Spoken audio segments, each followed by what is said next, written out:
Did you know that according to the U.S. Food and Drug Administration, 2/3 of all our fruits and veggies eaten in the United States come from outside the country? And there are all kinds of problems with that. For one, an apple that had to travel hundreds or even thousands of miles to get to your plate can't be all that fresh or nutritious. And I say that's just crazy, especially when we can grow so many different varieties in our own front and backyards. Jumping into growing your own food is actually quite simple. You just need to know the rules. My free webinar, Introduction to Urban Farming, begins to frame out your pathway to growing your own healthy food. In this free webinar, you'll learn the 3 simple steps to becoming an urban farmer, the 5 components of healthy soil, and how to think regeneratively, which is, by the way, one of the most important concepts we need to be exploring right now. Will you join me in this webinar and help co-create the food revolution? Just text GARDEN to 44222 or go to urbanfarmu.org to sign up for your free webinar. That's GARDEN to 44222 or urbanfarmu.org.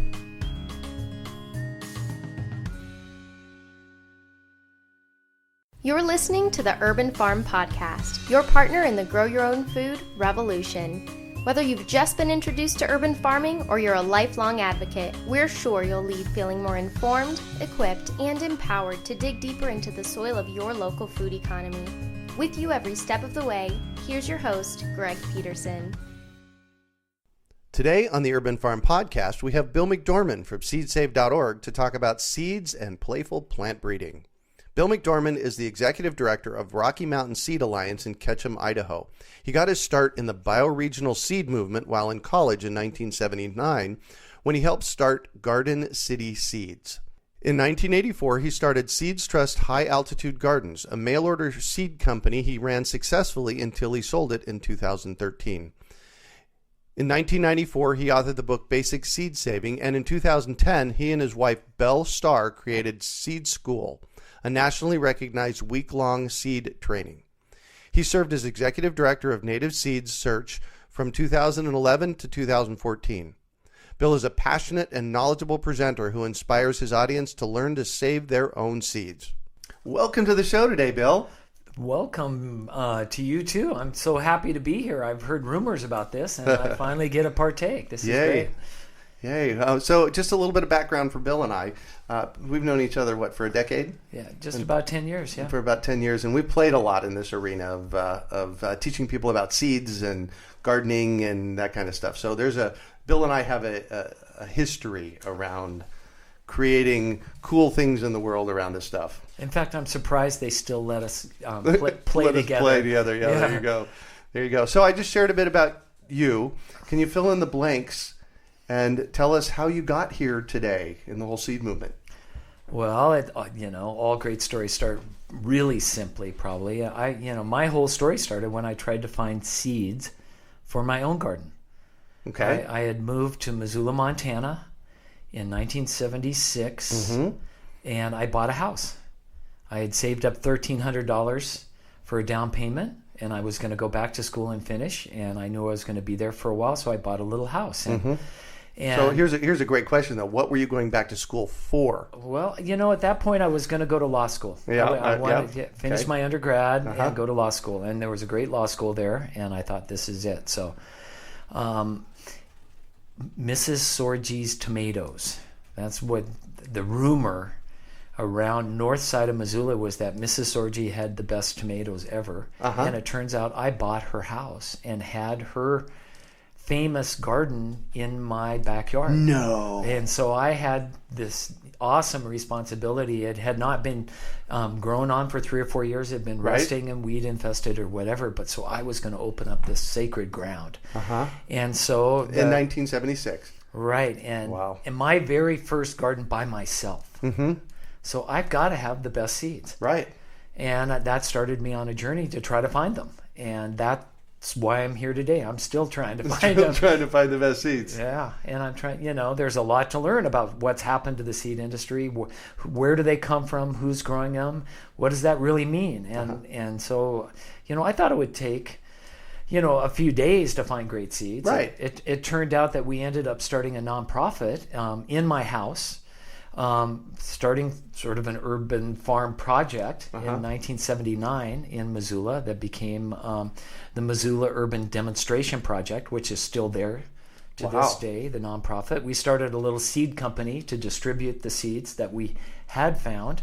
I thought, wow, 3 or 4 year project, and 34 years, 34 years or whatever years later, it's still working on it. Wow. So, and along the way, you've been some places like Russia, looking for seeds. Yes. Well, I'm a mountain boy. I grew up at 6,000 feet in the mountains of central Idaho. So when I finally did I just got burned out of the project. I ended up graduating. I chose not to go to law school and instead worked on Garden City Seeds, a small seed company that we had started for the nonprofit. It was time for me to take a break, so I went back home to Sun Valley, Idaho, where I grew up. And I wasn't there too long before I started another little seed company. I guess underlying. Can't help yourself, can you? Well, if you're going to find the best seeds, they've got to be adapted to where you are. And so the idea of finding seeds that would work for people that lived in the highest, coldest places of the Mountain West made sense. So I started a company called High Altitude Gardens. Oh. And so that became my for 25 years, that's really what I did, was try to find seeds for those things. And that took me to places like the high mountains of Guatemala. I ended up in Siberia, behind the Iron Curtain. At one point, going, what am I doing here? Wow. But I did find some... In search of seeds, baby. Well, the idea that was floating around at the time is that we were going to lose about 80% of all the varieties that made up our food supply. And so if you think about that, that's all the ecological and cultural niches it took humanity 10,000 years to create. And we were living in an industrial age that was going to see 80% of those disappear. It turns out that 90%. I was going to say that more than 80%. Right. At the time, we were looking forward in the late 70s, early 80s, and those were the predictions. So, I was a good Boy Scout. I thought, wow, somebody ought to scurry around as quickly as possible and find everything that's left and at least save that. Right. And get that back out so we don't lose it. And so that was the impetus behind going to Siberia and these other places. Is like, we're in a really cold, short season. I'll bet they have stuff that works in Siberia. Right. But at the time, if you think, no internet, no real way to tell what was going to be there. I didn't even know what to pack. I was going to be there in August. Does it snow in August? It was really hard. I went through old National Geographics. And when I got there, it was just a dream. I found out that everybody there that I met gardened. Imagine living in one of the cities, 1.2 million people, Novosibirsk, modern city, 8 major universities, 70,000 PhDs, modern subway, and everybody gardens. And in addition to that, everybody saved their own seeds, at least something, Nice. and traded. And right. And so I've been accused of being this maniacal advocate for everybody in America to save their own garden seeds. And it's like, Bill, that's unrealistic. We're modern people. We're busy. We have to specialize and all that stuff. And I realized I got ruined in Novosibirsk because I've seen it. Right. And we can all do that, and it makes everything better. Yeah. Everybody has a connection to the earth and each other in a really new fundamental way that we just don't have here. Well, and that was in the 70s, right? Yeah, that was... Last year, in 2014, I was in Croatia for 2 weeks on a food systems trip with Arizona State University. Everybody gardens there. Yes. They opened up a 200-plot community garden in this little town that I was in. Right. And within 30 days, all 200 plots were gone. Wow. Every yard, as I would go through the yard, through the neighborhoods, every yard had food growing. Right. It was mind blowing. So it's possible and it's probable. We just have to wake up to it. Well, and this is not going back. That's exactly. You're around modern people like that, and what you realize is it's just better. Everybody's healthier. They've got better food, and they understand the cycles of our environment better, which is what one could argue we need every American to do right now. Yes. To understand what's happening to us with climate change and to survive it. We need to slow down, ground ourselves. Plant a garden. And get involved in these longer cycles. And we can do that when we get involved with seeds. Right. It's easy. So, playful plant breeding. You dared me to try and say that 10 times fast, but I don't know that I could do that. Right. Playful plant breeding. Just playful do it. You don't have to say it. Yeah, there you go. Yeah, exactly. Just do it. So what's that mean? What it means is that every individual, whether you've ever gardened or not, or whether you've gardened and never saved seeds, or you've got your PhD in plant genetics, everybody should be involved in growing and saving some seeds. Okay. And you should do it playfully and happily, and there are no mistakes. Every mistake you have turns out to be your greatest advantage. And I'm not talking about not doing it well, and I'm not talking about abandoning the science that it takes to do these sorts of things well. What I hope people will recognize is that over 10,000 years, or however long agriculture humans have been doing it, we collectively created everything we eat in our modern food system by doing this. Right. Playful plant breeding, just saving seeds from something that worked for us or something that didn't work for us. Just paying attention and being part of this process. And it all happened before Mendel even discovered what genetics was about, and everybody was involved. And that's how you get diversity. So in other words, if you want to summarize what I've just said, is that it is wholly appropriate to steward seeds for diversity, for food, for resilience, for us, in a grassroots manner, with people that have no idea what they're doing. Yep. Because that's how that's just a recognition of the 10,000 years it took to create everything that you see around us. And when you make a mistake, guess what? You may a genetic mistake, things get crossed up. I'm always talking about pump zinies. I saw a broccoli the other day, which was a broccoli with purple little frilled kales coming out of the side, where Brussels sprouts should come out. So it was a cross between three kinds of things. Wow. And so a modern plant geneticist at the university working for industrial agriculture would say, mistake, time out, man, those people don't know what they're doing. We have to keep these rows straight. We have to keep populations up enough to keep diversity in them. We have to separate those varieties farther so that they don't get cross-pollinated. We've got all these rules for industrial agriculture. And guess what? Those are important for industrial agriculture. But not for us. Yeah. We're the ones that have always created all the diversity. And we've done it playfully by making mistakes, talking to each other, and then sharing the seeds around us. And that's what we need to rediscover if we're going to save ourselves. So we're going to talk about this in a little while. We're going to talk about Seed School. Okay. And we're going to talk about Seed School Online. But one of the things that you say about mistakes in Seed School is what? Well, what's the worst thing that can happen? When you make a genetic mistake in your own backyard, something crosses your zucchini with a pumpkin from a neighbor. Pumpkini. And pumpzinis, all right? What's the worst thing that happens? You get to eat it. Yeah. You're still gardening. We have to put this on the right level. There are no mistakes. Right. Or if you do like I did, and I forgot to bring in a flat of greens one night that I was trying, that were all from France. I got the seeds. It was Elliot Coleman, the great new organic grower, had talked about these really cold tolerant greens he was growing through the winter. So I was trying them all, and I left this flat outside, and we had a 19-degree night. This was in the fall. It was before I got them into my greenhouse. And so my now ex-wife at the time went outside to start her car and came in, and she was shaking her head going, oh my God, you're going to be so... I know you put a lot of time and energy into getting those seeds and getting these flats and stuff. And I'm going, what?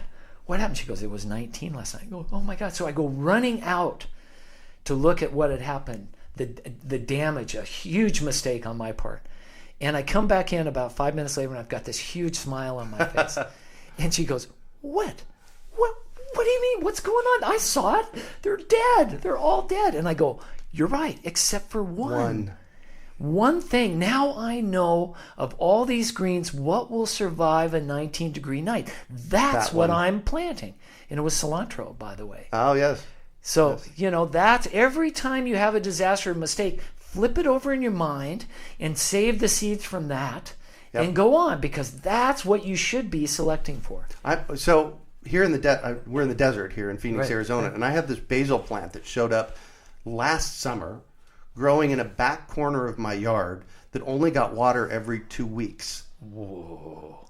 And so it grew out, it did its life, it flowered, it made seeds and spread the seeds. And before I could get to it to get cuttings, it had died away. So desert, only getting water every 2 weeks. Wow.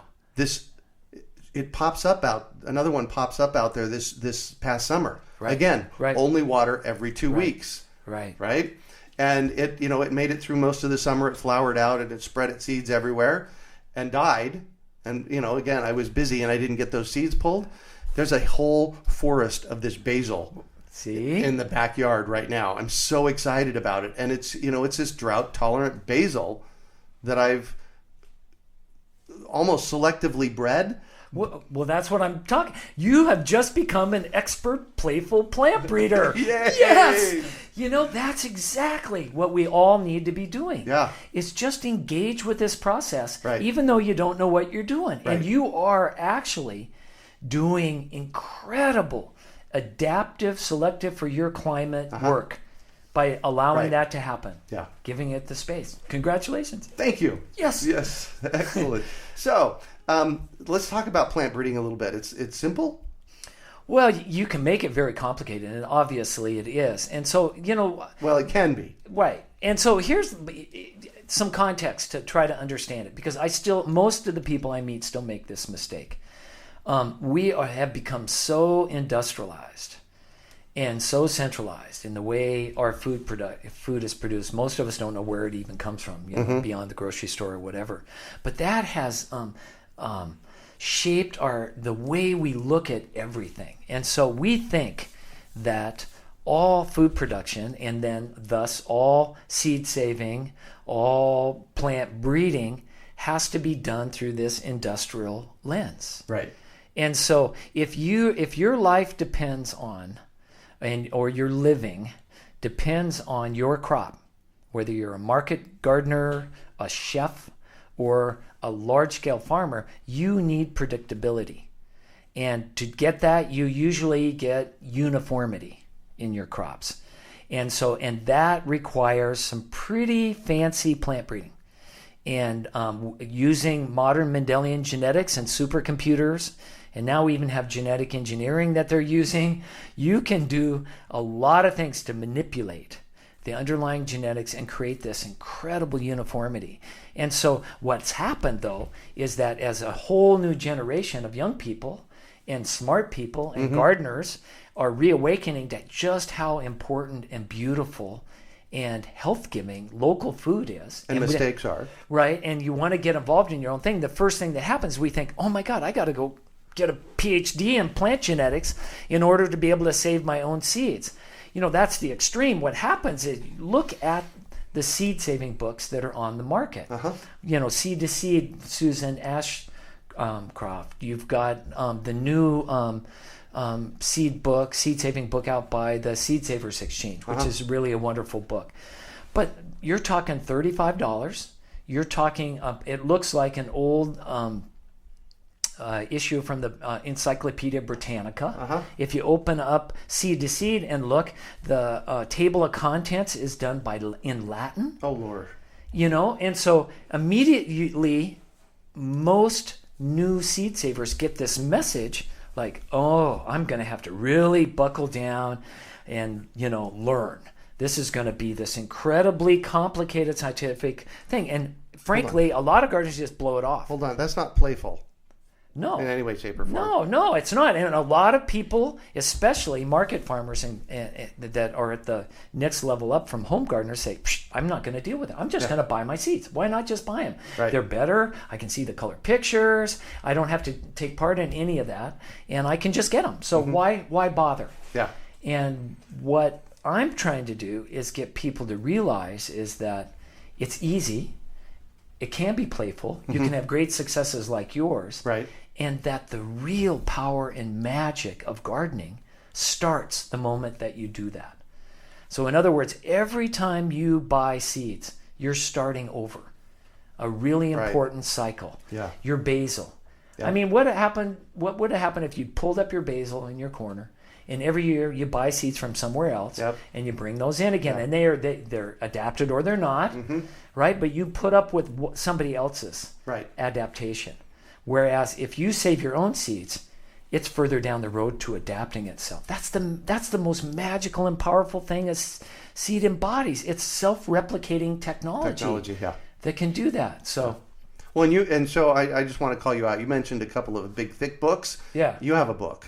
Well, my book is Basic Seed Saving. 40 pages, and it's organized so the easiest things are to do in the front. Right. So you can get started with almost knowing nothing about what's going on. And as you want to get deeper into this dark forest of complicated plant breeding, which is natural. It's nice to get down the road and become a journeyman and get some experience under and do things that are more difficult. Those things are in the book also, and you can do that. Cool. So what's one of the simplest ones? Are the tomatoes, or are they? Tomatoes are, they're the gateway drug to all gardening. Yeah, that is the case. As Mike McGrath says. Yeah. And they're the easiest and maybe the most reliable to save seeds from. Right. And you can save the seeds and still eat the tomato. And that's right. Exactly. So walk us through. So I've got this great tomato. I went to the farmer's market, or I have this one growing in my backyard. I go harvest some tomatoes. Right. So, if you've got a number of plants, pick the ones off the best plant. Okay. Whatever that means to you. Is it the one that behaved? Is it the one that came first? Is it the one that survived either the heat or the frost? Right. That you can help this selection process. Nature around you is doing it. Just the fact that it came up and produced tomatoes means a million variables were interfaced with the genetics in that plant that you'll never understand. And none of us will. Even modern plant breeders recognize that. They go, we don't understand all this. But we can recognize it and then save the seeds from what works best for us. So pick a tomato off that plant and hold it with the top up where you picked it, North Pole. Make that the North Pole, and then cut it at the equator. Slice it with a knife at the equator. Take each half into each hand and just squeeze out all the jelly and seeds into a jar that are opened up. The cavities are opened up. Or you could scoop them out with a spoon. You can scoop them out too. It's really easy. That way you can still eat the tomato. Well, you can eat it. It's just a little squishy. If you eat it right away, you can just go ahead. Yeah, and even if you squish them, you can dry them. You can have dried tomatoes, sun-dried tomatoes. Put them in a dehydrator. Perfect. Some people toss them all in a big bowl, and that's where they start right away to make their spaghetti sauce or their tomato sauce for the winter. All right, so we have this glass jar of seeds. Right, it's jelly, basically. It looks like frog's eggs. It's that jelly around each seed that keeps it from germinating in the tomato, where it's warm and damp. That's what seeds like. So, this is an evolutionary process that's evolved to keep them from germinating until it hits the ground, basically. So anyway, you let them set this goopy stuff in a jar for about 3 days. Can be as long as 5 or 7 if it's cooler. Sometimes as early as a day if it's hot. You'll know when you're ready because white fungus will form on the top of the jar. And people go, oh my God, it's bad. No, that's good. That's good. That's actually bread mold. Okay. And inside there's yeast that's part of this process, co-evolved, that eats that jelly off the seeds. And the seeds then the good seeds will float to the bottom, all the bad ones float to the top. Oh, nice. And then you can do what we call a water winnow. Go ahead and fill that jar all the way up with water and let the good seeds fall to the bottom, and then carefully pour out all the other stuff. And you won't get it all.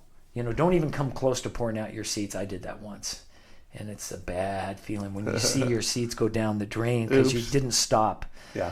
Right? So fill it up again, do it again, fill it up, pour it out. 6 or 8 or 10 times. Well, you'll have really clean seeds in the bottom. You pour those into a sieve or a screen, toss that screen over onto a paper plate or paper towel, get your pen out and label it because you'll forget. Yep. You'll have a little tomato cookie, I call it, of seeds.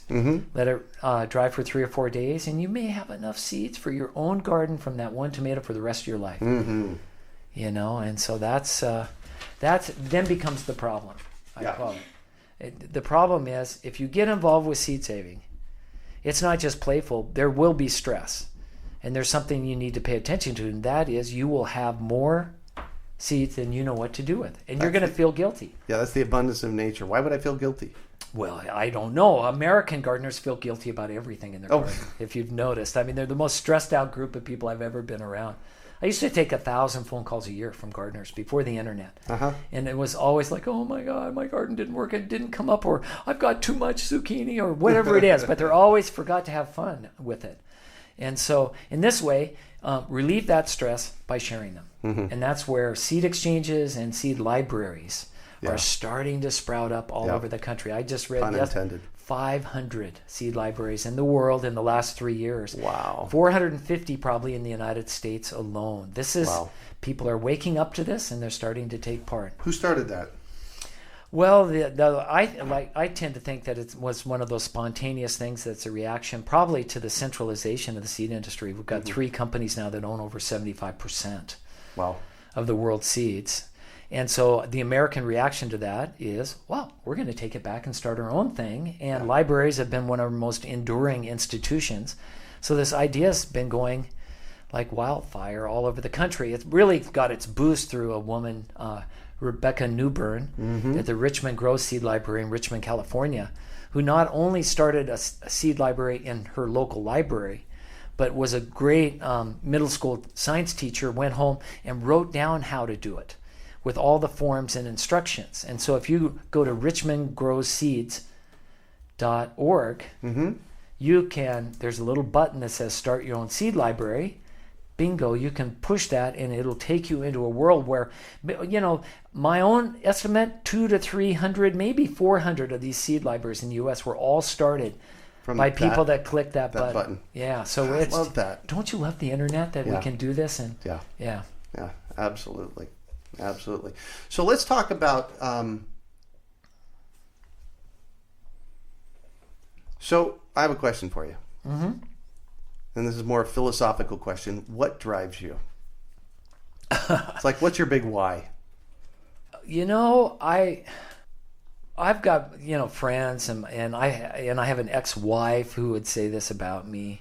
You know, after you're around for a long time, you start to actually listen to what people say about you, because there's probably more truth in it than you want to admit. And a number of those people have called me a visionary. And so what does that mean? I don't know. I would have a tendency to agree with that because I've known you for a decade. And I would say that about you. No. And maybe that's why we're friends. I don't know. There you go. You know, because it's obvious. You can just see what is happening in the world right now and where it's going to go at this point. And I felt that way a long time. And as I said, maybe my big why came from going to Novosibirsk in Siberia in 1989 when I saw what it was like to live in the modern society that I want to live in. I mean, let's not talk the politics or the Soviet Union part. I was just in a group where everybody had a free education through PhD, and there were 70,000 people in one city who were smart people, history, poetry, literature, dance, English, whatever. So I loved that because it was just so stimulating intellectually, and everybody gardened. They were making their own wine. They were, crossbreeding, making their own tomatoes and peppers and making pesto. And it was just this incredible thing. And then they all saved their own seeds, which pulled them into a multi-generational thing. Some of these people were saving genetics. Well, it was probably the best. They were part of the best genetics laboratory our planet will ever have for flavor in tomatoes. They were locked out of the Western world. They couldn't get catalogs. The only tomato seeds they had were the ones they either saved themselves or traded for.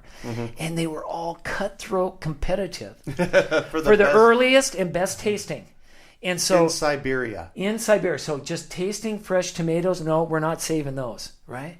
And you do that with 2 million gardeners in Siberia over a 70-year period. Wow. And you end up with better tasting tomato. There's no denying it. You talk to any tomato breeder these days and they'll say the best flavor comes from Russian, Eastern European, or Siberian tomatoes.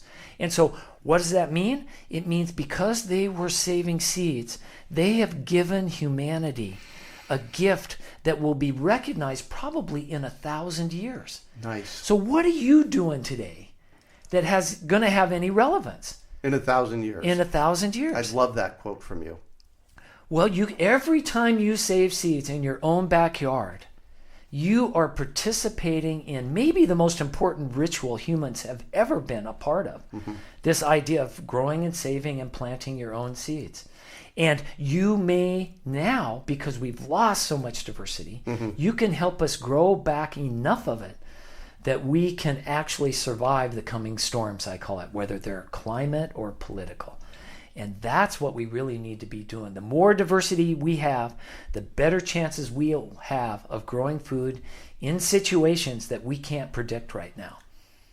Perfect. And so that's what the end part, saving seeds, connects you into. And so if you go ahead and buy your seeds, look, do the seed porn. Sit up late at night, look at the colored pictures and get all your juices going. You can do that, or you can get involved in the most important things humans have ever done on this planet to create this civilization and to save it. That's the choice. So I want you to talk about the people of the pinch. I know I've heard you speak of that multiple times, and I want you to speak to that and tell people what that is so that we can participate. Well, that's this idea, and when I think about it, I always think about being in a dacha garden like I was in Siberia, where there's no roads, and every garden touches the next one, so you can't tell where one ends and one starts, and there's little pathways through it.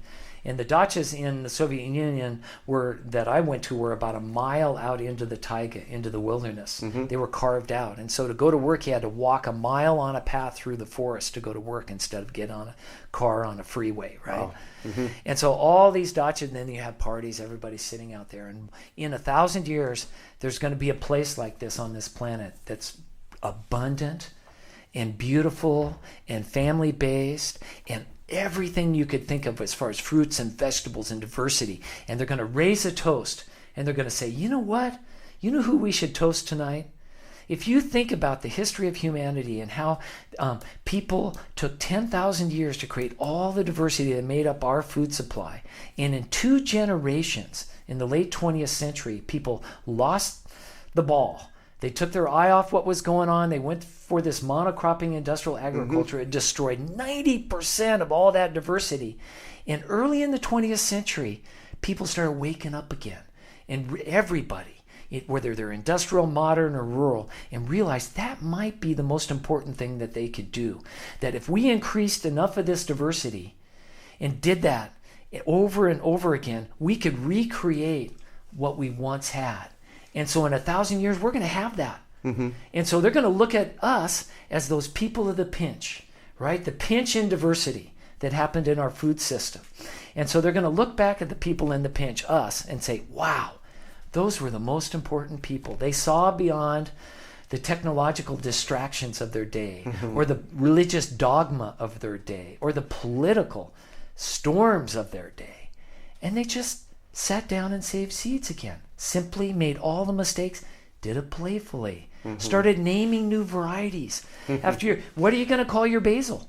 Oh my gosh. See? Urban farm basil. Urban farm basil. See, here we go. And that's, I said that to a corn farmer in Idaho, and he looked up. He wasn't really interested in learning to save his own seeds. But when I said that, I said, we'll call it Nate's corn.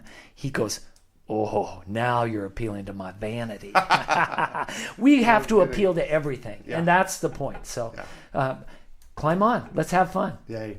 So let's talk about, I went to seed school, and you have a week-long in-person session called Seed School that you do 2 or 3 or 4 times a year. Tell us a little bit about what that is. Well, if you just listen to what we've been talking about, the most important thing maybe to do on the planet right now is wake up millions of people to growing and saving their own seeds. So we have a 6-day program. People have come from all over the world, probably had 700 people go through it now over the last 5 years. I was one of them. We had a Norwegian bachelor farmer come. We've had people from all over come. A high-up official's wife in the Mexican government? Well, in the Mexican corporate life, shall we call it. Cool. She wanted to come and save Mexico from Monsanto. All right, there you go. And actually has the resources to do that. We don't know, where this is going. But and we've had maybe a third of the people are what I've come to call the young believers. Right. The new generation of young people that are waking up and are frankly going to live on a different planet than I grew up on. And this is very serious. to them. This is their life. They see it now and feel it. And so, and maybe a third of the people are older and more retired and have more resources. So we've set the program up so that we scholarship about half the people that come. Nice. So that the people that can afford to pay for it actually pay for the people that can't. And we mix everybody up. You get to live, breathe, and worship, I'll call it, with people that love this movement. And then you get to become part of this network of people that are doing it. Yeah. And then, so we've got a one-day version of that, Seed School in a Day. Seed School in a Day, yep. We have an online version, thank you very much, that we've done through the Urban Farm. You. Yep. And so now we're getting people from all over that get a chance. We did the, I have like 30 years experience trying to get people to wake up. Ran my own company, then we distilled that down into a 6-day program. We've now taken the best of all of that and all the responses that we have and put that into Seed School Online. So we've got this new technology. So it really is an incredible distillation of just the really important ways that you can be playful with seed saving. And actually learn. And so, what do you learn? I don't know. 13 of our students have started their own seed companies. That on that end, countless libraries. Libraries, yes. I was at the International Seed Library Forum, and I don't know how many people came up to me that were part of this new emerging network that had come to our seed schools. So. Nice. So you already mentioned books. Let's one final piece of advice for our listeners. Wow, just do it. Evan Safro, who was our farm manager, I was the director at Native Seed Search for 3 years, and hired this beautiful, young, brilliant man to come and work on our farm there. And the people around me just couldn't understand it. They're going, well, did you do a nationwide search? No. Did you, how many PhDs does he have? He doesn't have any. How many actual years on working on farms does he have? How many decades of experience? None. And yet he's become what, it was just perfect. We need brilliant, motivated, passionate young people are the most important resource we have, and drop them into any situation and they will invent a new agriculture for us. And that's really what I was trying to do with Evan. And he, has become one of my great teachers. And the other day he said to me, he goes, Bill, the more I think about this, the more I realize all we have to do is get people involved with seeds. Just get the seeds in their hands and get them to plant them and look to save them again. And everything else will take care of itself. That there is such a magic, and maybe it's even a primordial nature in us. If you think about how this is what created our civilization, this ritual. Once we go back and do that, there's all these switches come on. And Evan and I both have seen that. So that's what I would say. The one piece of advice is don't listen to what anyone else says. Don't listen to any of the doubts in your own head. If you're in a small trailer in an alley somewhere and barely getting by, get a pot, plant a tomato in it, and grow and save your own seeds and select the best tomato ever for an alley trailer tomato and call it alley trailer. That's what you need to do. So fantastic. So what's the best way for our listeners to get a hold of you? Probably the best way to do it, I'm Bill at seedsave.org. That's the shortest. I'm also the director now at the Rocky Mountain Seed Alliance, which is a nonprofit that we've started to help coordinate regional activities for this movement that are happening in the Rocky Mountain West. And so you can get in touch with me there. Perfect. That's it. Thank you so much for joining us today on the show. That's all we have for today. This has been great fun for me. Thank you. Absolutely. Thanks for joining us on the Urban Farm Podcast. Have a great day. Did you know that according to the U.S. Food and Drug Administration, 2/3 of all our fruits and veggies eaten in the United States come from outside the country? And there are all kinds of problems with that. For one, an apple that had to travel hundreds or even thousands of miles to get to your plate can't be all that fresh or nutritious. And I say that's just crazy, especially when we can grow so many different varieties in our own front and backyards. Jumping into growing your own food is actually quite simple. You just need to know the rules. My free webinar, Introduction to Urban Farming, begins to frame out your pathway to growing your own healthy food. In this free webinar, you'll learn the 3 simple steps to becoming an urban farmer, the 5 components of healthy soil, and how to think regeneratively, which is, by the way, one of the most important concepts we need to be exploring right now. Will you join me in this webinar and help co-create the food revolution? Just text GARDEN to 44222 or go to urbanfarmu.org to sign up for your free webinar. That's GARDEN to 44222 or urbanfarmu.org.